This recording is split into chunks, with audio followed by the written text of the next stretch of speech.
नमस्कार बच्चों, आज हम इकाई नंबर 8 माँ कह एक कहानी, इसका साहित्य स्वरूप है काव्य। आज हम इसको समझेंगे।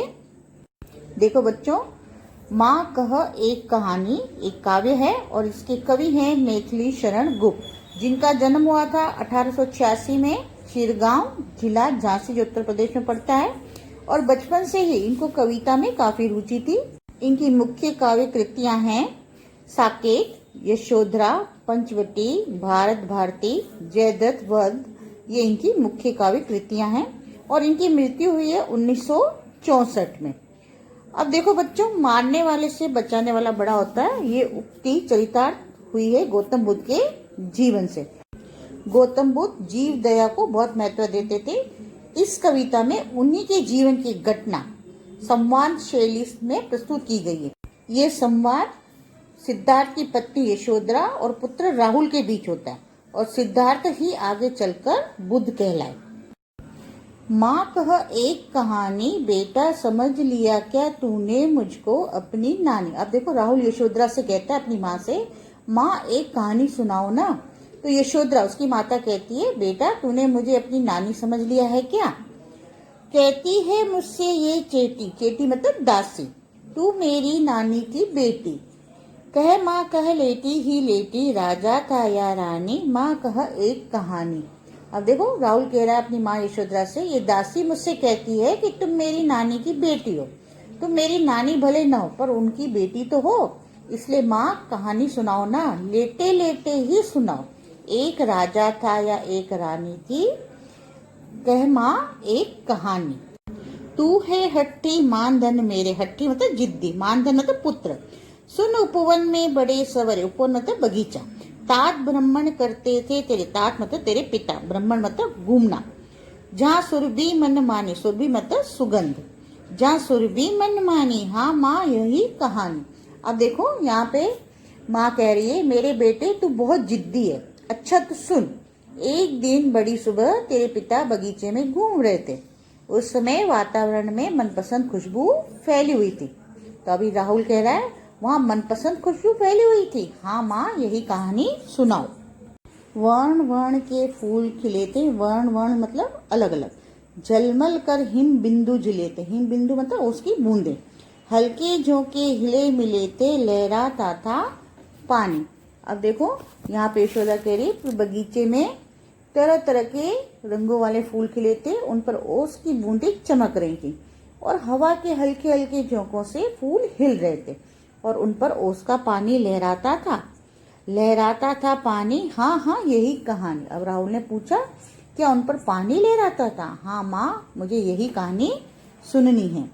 गाते थे खग कल कल स्वर से, खग मतलब पक्षी, सहसा एक हंस ऊपर से, सहसा मतलब अचानक, गिरा बिद होकर खग शर से, खग मतलब पक्षी, शर मतलब तीर, तीर और बिद मतलब बिंदा हुआ। हुई पक्ष की हानि, पक्षी मधुर स्वर में गा रहे थे, अचानक एक हंस ऊपर से गिरा, वह पक्षी बाण से बींध गया था, उसका एक पंख घायल हुआ था। हुई पक्ष की हानि, करुणा भरी कहानी। दुखी होकर राहुल ने पूछा, पंख घायल हो गया था, यह तो बहुत दुख भरी कहानी है। चौंक उन्होंने उसे उठाया, चौंक मतलब चकित, नया जन्म सा उसने पाया, इतने में आंखें टकाया, आंखें टक मतलब शिकारी, लक्ष्य सिद्धि का मानी, लक्ष्य मतलब निशाना, मानी मतलब अभिमानी। अब यहाँ पे देखो, तेरे पिता ने, यहाँ पे यशोधरा राहुल से कह रही है, तेरे पिता ने चौंक कर उसे उठाया, उनके स्पर्श से पक्षी ने मानो नया जन्म पा लिया। उसी समय शिकारी वहां आ पहुंचा। उसे इस बात का गर्व था कि उसका निशाना सही बैठा है। लक्ष्य सिद्धि का मानी, कोमल कठिन कहानी, क्या अचूक निशाने का अभिमानी, यह तो कोमल पर कठोर कहानी है, राहुल कहता है। मांगा उसने आहत पक्षी, आहत मतलब घायल, तेरे तात किंतु थे रक्षी, रक्षी मतलब रक्षा करने वाले, तब उसने जो था खग भक्षी, खग भक्षी मतलब पक्षियों का मांस खाने वाला, हट करने की ठानी, हट मतलब जिद करने की ठानी। अब देखो, यशोधरा कह रही है, शिकारी ने तेरे पिता से घायल पक्षी मांगा, परंतु तेरे पिता पक्षी की रक्षा करने वाले थे, तब पक्षियों का मांस खाने वाला शिकारी पक्षी लेने पर अड़ गया। हट करने की ठानी, अब बढ़ चली कहानी। राहुल बोला, वो अड़ गया, अब तो मामला बहुत बढ़ गया। हुआ विवाद सहदय निर्दय, विवाद मतलब बहस, सहदय मतलब दयालु और निर्दय मतलब दयाहीन, जिसमें दया की भावना न हो। उभय आग्रही थे स्व विषय में, उभय मतलब दोनों, स्व विषय मतलब अपनी बात में। गई बात तब न्यायालय में, सुनी सभी ने जानी, सुनी सभी ने जानी, व्यापक हुई कहानी। अब इस प्रकार दयालु और निर्दय में बहस होने लगी और दोनों अपनी बात पर डटे हुए थे। तब बात न्यायालय में हो गई, वहां ये बात सभी ने सुनी और मालूम की। तो राहुल ने पूछा, क्या सभी ने बात सुनी और मालूम की? तब तो ये बात चारों ओर फैल गई। व्यापक मतलब चारों ओर फैलना। राहुल तू निर्णय कर इसका, निर्णय मतलब फैसला, न्याय पक्ष लेता है किसका, कह दे निर्भय जय हो जिसका, निर्भय मतलब निडर, सुन लूं तेरी बानी, बानी मतलब तेरी वाणी। अब यशोधरा कहती है राहुल तू इस विवाद का निर्णय कर, फैसला करो, बता कि न्याय किसका पक्ष लेता है। तू निर्भय होकर बता दे कि इसमें विजय किसकी है, जरा तेरी भी बात मैं सुनूं। माँ मेरी क्या बानी, मैं सुन रहा कहानी। राहुल कहता माँ मैं क्या बात बताऊं, मैं तो बस कहानी सुन रहा हूँ। कोई निरपराध को मारे तो क्यों अन्य न उसे उबारे, रक्षक पर भक्षक को वारे, न्याय दया का दानी। रक्षक मतलब रक्षा करने वाला और भक्षक मतलब खाने वाला। अब देखो कोई किसी निर्दोष को मार रहा हो तो दूसरा उसे क्यों ना बचाए। न्याय तो वही है जो दया के पक्ष में हो, जो मारने वाले के पक्ष में नहीं, बचाने वाले के पक्ष में हो। न्याय दया का दानी, तूने सुनी कहानी। अब राहुल ने कहा क्या दया न्याय का दान देती है? तो यशोधरा बोली तूने सचमुच कहानी समझ ली। तो देखो बच्चों ये काव्य यहीं पे समाप्त होता है। ये काव्य एक संवाद शैली के रूप में था, जिसमें एक माता अपने पुत्र को उसके पिता की बचपन की घटना के बारे में कहानी सुना रही थी, और यही सिद्धार्थ आगे जाके गौतम बुद्ध के नाम से प्रख्यात हुए। अब देखो बच्चों पेज नंबर 53 में आपके शब्दार्थ हैं, उसे भी हम एक बार देख लेते हैं। सुरभि मतलब सुगंध, झलमल चमक, शर तीर, पक्ष पंख, आखेटक शिकारी, आहत चोट खाया हुआ। अब देखो नीचे प्रश्नोत्तर है, वो तो आपको पीडीएफ में मिल जाएंगे। अब देखिए अभ्यास का क्वेश्चन नंबर 2, रेखांकित शब्दों के वचन बदलकर वाक्य को दोबारा लिखिए। मतलब जो वर्ड अंडरलाइन कर रखे हैं उसमें परिवर्तन करके इस वाक्य को दोबारा लिखना है, मतलब वचन बदलना है हमको। जैसे पहला है लड़की ने नई सलवार पहनी है, उसका बहुवचन वाक्य बनेगा लड़कियों ने नई सलवार अलग अलग पहनी है। जलमल कर हिम, अध्यापक ने छात्रों को कहानी सुनाई, उसका बहुवचन वाक्य बनेगा हल्के झोंके हिले मिले थे छात्रों को कहानियां सुनाई। फिर प्रधानमंत्री ने अपनी मंत्री से देश की समस्या पर बातचीत की, तो प्रधानमंत्री ने अपने मंत्रियों से देश की समस्याओं पर बातचीत की। फिर फोर्थ है इस पत्रिका में जो कविता छपी है वो बहुत मनोरंजक है। इन पत्रिकाओं में जो कविताएं छपी हैं वे बहुत मनोरंजक हैं। लू चलने के कारण लता सूख गई है, लू चलने के कारण लताएं सूख गई हैं। और देखो बच्चों पेज नंबर 55 में आपका व्याकरण है। निम्नलिखित वाक्यों के क्रियापदों को देखकर उनके काल पहचान कर लिखिए। काल किसे कहते हैं? क्रिया के होने के समय को काल कहते हैं, और काल के मुख्य 3 वेद हैं, वर्तमान काल, भूतकाल और भविष्य काल।